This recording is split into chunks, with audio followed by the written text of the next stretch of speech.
All right, plenty to talk about in sports. First of all, let's go to the KICC, where our friend Mr. Edmund from the sports desk, Edmund Nyabola, is at the KICC where the Queen's Baton has been there. Edmund, first of all, the Queen's Baton, just tell us a little bit about that. That really is the Commonwealth Games equivalent of the Olympic flame. Yes, Sean Kadovilis, it is the equivalent of the Olympic torch, as you see, and a very brief but elaborate ceremony here at the Kenyatta International Convention Center. President Uhuru Kenyatta officially receiving the Queen's Baton, which arrived in Kenya last night. It will be here for the next two or three days. Leaves on Saturday, by the way, headed to Tanzania.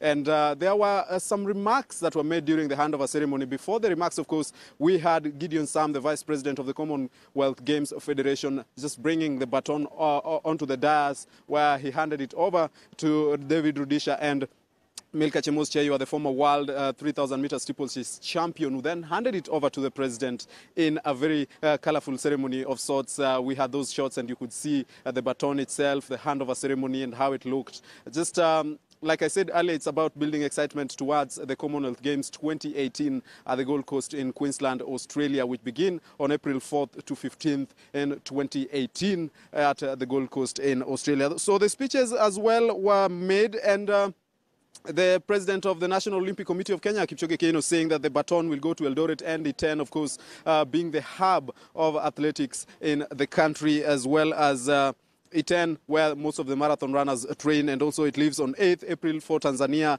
And Mr.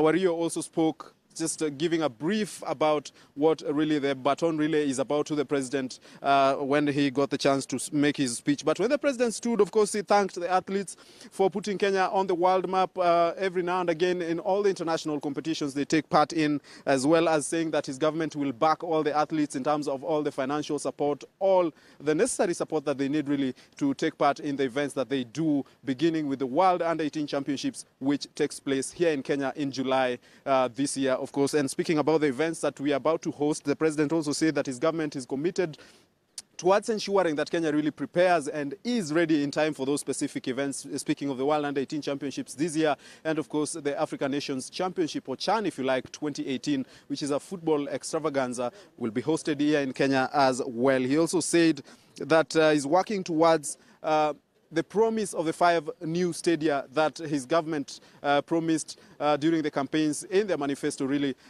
before being elected in 2013. He says that his government is working towards that, building new world-class stadia to make sure that our sportsmen and women have venues to train, have venues to play in, and, of course, to host international competitions and other regional competitions, really. So the president was very general in his statement about the welfare of our sports athletes, Kenya being a sporting nation, as well as now going forward into the events that we host and the ones that we'll take part in. Now, the baton, like I said, leaves the country on Saturday for Tanzania.